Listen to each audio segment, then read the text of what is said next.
First up, RAID 0, also known as striping or striping without parity. And that piece about without parity is really important. Some people will argue that it isn't really a RAID technology at all, because it doesn't provide fault tolerance or redundancy. And after all, the first letter in the RAID acronym is redundant. Nonetheless, it's formally considered as a RAID level, and you will need to know it for your exam. So let's quickly remind ourselves of how RAID 0, striping without parity, works. We've gone through this before when discussing striping on its own, so let's just take a quick look at the diagram on the slide and remind ourselves of how striping works. At the top we have our incoming stream of write data, A, B, C and D. This write stream hits our striped logical volume and is subsequently passed on to the RAID controller. The RAID controller knows that this logical drive is a stripe and that all data for this logical drive is to be striped across our two physical drives at the bottom of the diagram. As we can see, the RAID controller has evenly distributed the write stream across both drives. Due to this striping, RAID 0 provides high performance by aggregating the performance of multiple physical drives and parallelizing I/O across all of the drives in the RAID set. Also, because RAID 0 is simply a stripe without any parity, there is no performance overhead for small block random writes. And a RAID 0 RAID set and an associated logical drive can perform well in high read and high write intensive environments. RAID 0 also suffers from no capacity loss because there's no RAID capacity overhead. And while this might make RAID 0 great from a capacity utilization perspective, it makes it terrible from a fault tolerance perspective. RAID 0, striping without parity, provides zero protection against failed drives. It's important that this piece of information settles in. RAID 0 provides absolutely no fault tolerance, so be careful when implementing it. In fact, the only practical use case I've ever seen for RAID 0 is implementing a striped logical volume that sits on top of already RAID protected volumes. For example, a server that has 4 RAID 5 protected LUNs presented from a storage array might combine these 4 RAID 5 LUNs into a single striped logical volume using a host-based volume manager. This is a kind of RAID nesting, and it's fine because each of the 4 volumes used by the logical volume manager to create the striped volume, they're already all RAID 5 protected by the storage array. Next up, RAID 1, mirroring. We've already looked at this earlier as well, so we'll just quickly recap the process by looking at the diagram on the slide and just refresh our memories. Let's start at the top with our incoming write stream, A, B and C.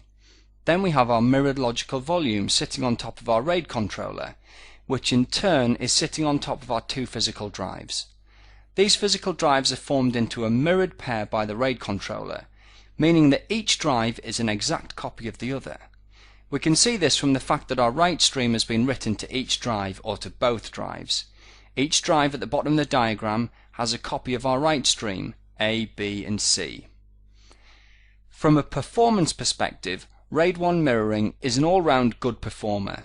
The process of mirroring is simple and doesn't carry any major performance overheads, and it certainly doesn't struggle with small block random write data like parity-based RAID schemes do. However, because RAID 1 uses mirroring, it's not able to aggregate the performance of both drives in the mirror pair when performing writes. By that, we mean that write A and write B cannot be directed at drives 1 and 2 at the same time, as can be the case with striping. Instead, write A has to be written to drive 1 and then drive 2, and then afterwards, write B has to be written to drive 1 and then drive 2. This makes RAID 1 slower than RAID 0 for write data. However, some RAID controllers are able to utilize both drives in the mirror pair in parallel for read requests, meaning that read performance can be improved. Generally speaking though, RAID 1 performance is perceived as high. RAID capacity overhead though is where RAID 1 suffers. Every RAID 1 configuration loses 50% of its usable capacity as part of the mirroring process. If you have 2 1TB drives and you form them into a RAID 1 mirror set, you'll only end up with 1 TB of usable capacity. The other 1 terabyte is used to provide fault tolerance to the RAID set. This makes the dollar per terabyte cost of RAID 1 very high. In fact, RAID 1 has the highest dollar per terabyte cost of all of the standard RAID levels. Back to a positive point though. Rebuild times are fast and relatively low overhead. This is because the rebuild process is simply a data copy job. Take a failed drive, insert a new disk into the RAID set and start copying the data from the surviving drive to the new drive. It's way simpler than a reconstruct from parity, and thus it's quicker and less impacting than parity rebuilds. That's enough on RAID 1. Next up, RAID 5. RAID 5 is block-based rotating parity. This means that the parity block rotates between drives, or in other words, a single drive in the RAID set isn't dedicated as a parity drive. This can be good as it prevents the parity drive from becoming a bottleneck as it can with RAID 4. And RAID 4, by the way, is rarely implemented in the real world, and it's not on the CompTIA Storage Plus exam objectives. Let's go through a few diagrams to illustrate rotating parity. We start out with a 4-disk RAID set in a RAID 5 3+1 formation. This means that for every 3 blocks of data, we will write 1 block of parity. So we could call it RAID 5 3 data plus 1 parity. So let's start writing data to our RAID set. First up, we'll write out the top stripe. We'll call it A stripe. As we can see, our data blocks are A0, A1 and A2, and finally we have our parity block for the A row. We call this AP or A parity. Now, let's write out our B stripe. Because this is a RAID 5 set, which uses rotating parity, we write our parity block to a different drive this time. Finally, we'll write out our stripe on row C. Again, our parity block has moved to a different drive. Now, despite the parity block rotating between drives, and this is obviously the crux of rotating or distributed parity, we can still lose any drive in the RAID set and reconstruct the missing data using parity. So, let's look at performance, capacity and fault tolerance. RAID 5 provides good read performance due to aggregating the performance capabilities of multiple drives and using them in parallel to satisfy read requests. However, write performance is somewhat more difficult for RAID 5, with it being based on parity. As we learned earlier in the lesson, parity-based schemes perform badly at small block random write workloads. This is because the small block random writes don't allow the RAID controller to write data to the back-end drives in full stripes. A full stripe write is like we saw on the previous slide, where we write A0, A1, A2 and then A parity. This type of writing, a full stripe write, is easy for the RAID controller. However, small block writes don't lend themselves to full stripe writes. Instead, small block writes require the RAID controller to replace only part of the data in a stripe. Let's say just the value in A2 block. But in doing this, the RAID controller has to perform a read, modify and write operation, where it reads the existing contents of the stripe, modifies it in memory, recalculates the parity and writes out the new data. All of this is a lot more intensive and requires more work from the drives in the RAID set. When this happens, the performance of any parity-based RAID group will literally nosedive. On the capacity front, RAID 5 is pretty good. In providing single drive fault tolerance, RAID 5 only loses the capacity of a single drive. This loss of capacity, expressed as a percentage, depends on how many drives there are in the RAID set, and we can work it out as a percentage with a simple calculation. Take the number of parity drives. In the case of RAID 5 this will always be 1. Divide this by the total number of drives in the RAID set, that's data drives and parity drives, and then multiply by 100.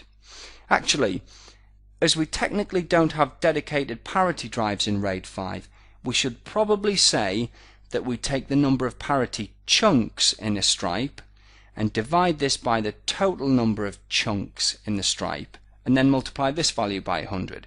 Anyway, let's take a look at a couple of examples. First we have a RAID 5 7+1 set, quite a common configuration in storage arrays. So we take the parity value, which is 1, We divide this by the total number of drives in the set. This time this is 8, so 1 divided by 8, and then we multiply by 100, and we get 12.5. This tells us that a RAID 5 7 plus 1 configuration loses 12.5% of usable capacity to RAID overhead. We sometimes refer to this as being 87.5% efficient. Now, let's look at RAID 5 3 plus 1. This is common in server RAID configurations as well as in storage arrays, and this should immediately jump out as being less efficient from a capacity perspective. We have one parity block now for every 3 data blocks, instead of one parity block for every 7 data blocks. So, to work out the efficiency, we take 1 for parity again, divide by the total number of drives in the set, this time this is 4, and then we multiply by 100, giving us 25%. So, RAID 5, 3 data plus 1 parity, loses 25% of capacity to RAID overhead, or in other terms, it's 75% efficient. And as a quick reminder, RAID 5 provides single drive fault tolerance. We can lose a single drive in the RAID set and not lose data, but as soon as we lose more than one drive without a rebuild completing, we will lose data. So, that's RAID 5. Next, RAID 6. RAID 6 is really quite similar to RAID 5. The main difference here is that RAID 6 stores 2 blocks of parity per stripe, whereas RAID 5 only stores 1. Net-net, RAID 6 can survive 2 simultaneous drive failures without losing data. This actually makes RAID 6 statistically way more fault tolerant than RAID 5. So let's take a look at how dual parity works. This time we have a 6 drive RAID group configured as RAID 6 4 plus 2, or in other words, RAID 6 4 data plus 2 parity blocks per stripe. Just like with RAID 5, we have written 3 stripes of data, A stripe, B stripe and C stripe. And if we look closely, we don't just have 1 parity block per stripe, we have 2. Our first parity block is shown with a single P, and our second parity block is shown with a double P. And we've ringed the second parity block in each stripe just to emphasize it. Again, as with RAID 5, RAID 6 uses block-based parity, and the parity rotates around the drives in the RAID set. But what does this second parity block do to performance? Again, we get good read performance for RAID 6 because we're aggregating drives and parallelizing access across all of those drives in the RAID set. But this extra block of parity gives performance another kick in the teeth and brings it down even further. So, if we thought that RAID 5 was bad for small block random write performance, RAID 6 is even worse. Definitely not to be used for high write environments that have a lot of small block random writes. How's about capacity overhead? Again, not too dissimilar to RAID 5 here. We use the same basic approach to calculating RAID overhead and capacity related efficiency of RAID sets. This is basically the number of parity chunks per stripe, always 2 for RAID 6, divided by the total number of drives in the RAID set, and then multiplied by 100. Let's look at a couple of quick examples again. A RAID 6, 6 data plus 2 parity would be 2 divided by 8 multiplied by 100, giving us 25% capacity loss or 75% efficiency.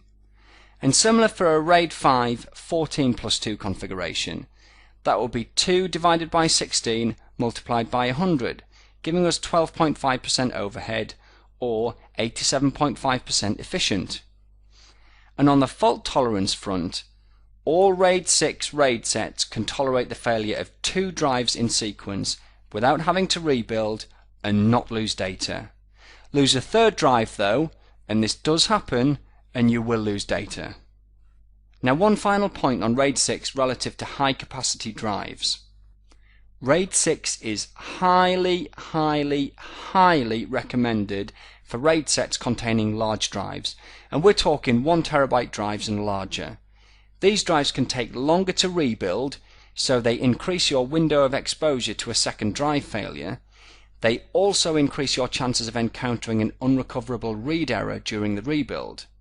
An unrecoverable read error effectively takes out another drive during the rebuild, and if you have single parity protection and encounter an unrecoverable read error during a rebuild, you will lose data because you've effectively lost 2 drives.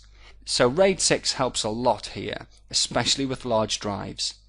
Keeping it simple, it should pretty much be the law to use RAID 6 when using large drives. Now for RAID 10. There tends to be a bit of confusion over RAID 10. Is RAID 10 1 plus 0 or 0 plus 1?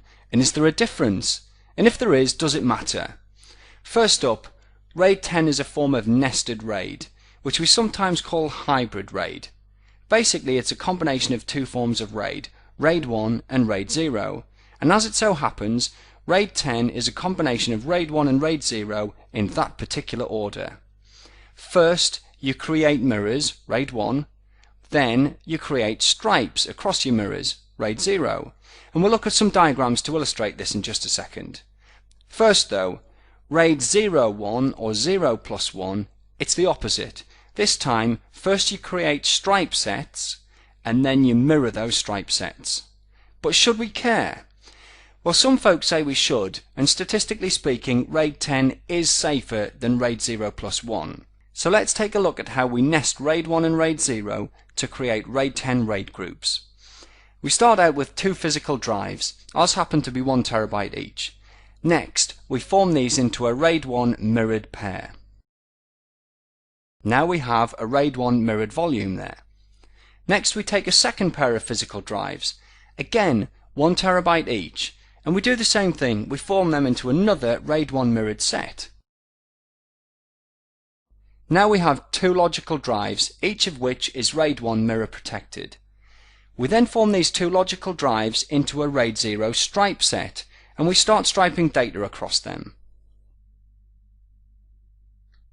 And it's important to remember that behind each of these 2 1 terabyte logical drives are 2 mirrored physical drives providing the fault tolerance. And what does this do for our performance? What we get is all-round good read and write performance. We get the performance improvements inherent with striping and the aggregation of IOPS and megabytes a second and parallelism, and we get the protection of RAID 1. And that protection is simple mirror-based protection, and it's not reliant on parity, so it doesn't hugely impact performance, and it works really well even at small block random write workloads. And rebuilds are fast too, due to the fact that they're simple drive copy based rebuilds. The downside to RAID 10, and why is there always a downside, is on the capacity front. RAID 10 suffers from large capacity loss in order to provide fault tolerance.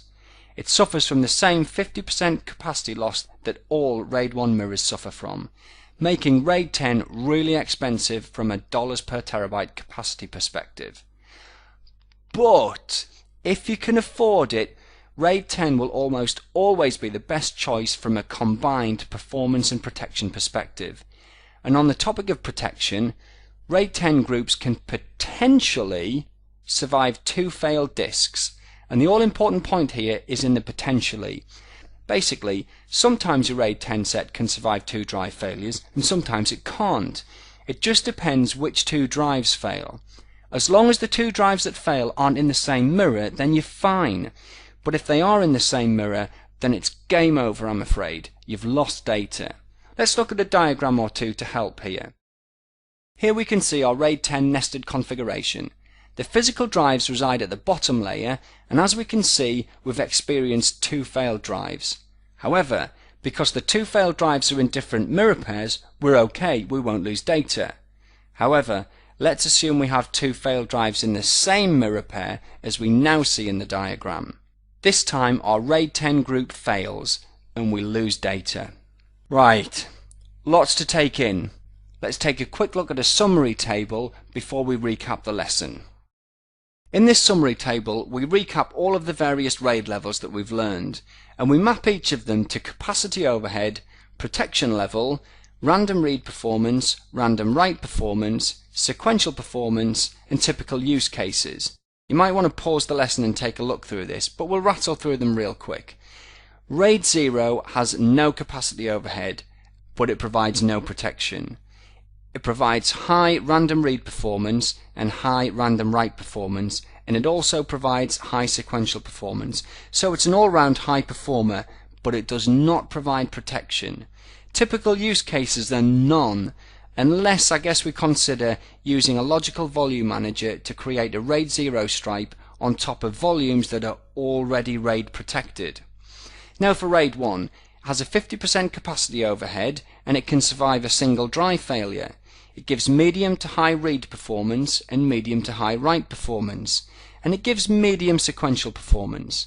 Good use cases for this are operating system partitions and database workloads and anything that generates small block random writes. RAID 5 has a relatively low capacity overhead, 10 to up to a maximum usually of 30% overhead. It can survive a single drive failure, it gives high random read performance and medium to low random write performance. The real killer when it comes to write performance is small block random writes. It does good with sequential performance, and it's common with file servers and web servers. RAID 6, it also has moderate capacity overhead, sometimes as low as 12.5% up to 30, maybe a little bit more. It can survive double drive failures, it performs well at random read performance, and random write performance is medium to low. Again, it really doesn't deal well with small block random writes. Sequential performance though can be high, especially sequential read performance. It's very popular with archives, backup targets and storage arrays with large pools. Finally, RAID 10, 50% capacity overhead again. It can survive one drive failure, sometimes two depending. Random read performance is high, random write performance is medium to high, and sequential performance can be medium, probably high. Typical use cases: high performance database servers and anything that requires a good combination of protection and performance. Okay, let's apply what we've learned. Let's assume we have a mission critical transactional database that generates a lot of small block random writes and it needs high performance. Which RAID level do we choose? Well, RAID 0 would give us the performance we need, but it offers no fault tolerance, so it's not suitable for mission critical applications. RAID 5 and 6 provide decent fault tolerance, but they don't perform well at small block random write workloads. RAID 1 will give us the protection and the performance that we potentially require, and it works well with small block random writes, and it will be a good choice. But if we could afford it, we would go with RAID 10, as this gives us that extra bit of performance thanks to the additional layer of a RAID 0 stripe on top of our RAID 1 protected mirrored pairs. Neither RAID 1 nor RAID 10 suffer from performance drops when servicing random write workloads. Time for one more quick scenario before we recap the lesson. This time our use case is an application server that streams media to customers. Because the data is streaming, the I/O is sequential, and this particular application uses a large block size. The I/O is also nearly 100% read base. What RAID level do we choose? Again, RAID 0 would give us the performance, but not the protection. RAID 1 has a high capacity overhead and doesn't provide parallelism that would be useful for a heavy sequential workload. RAID 5 and RAID 6 both suit this kind of workload well, as they both perform well at sequential workloads because they parallelize work over all of the spindles in the RAID set. Also, if our RAID controller allows us to specify a chunk size, we choose a small chunk size because the application generates large I/Os. Right, we're done.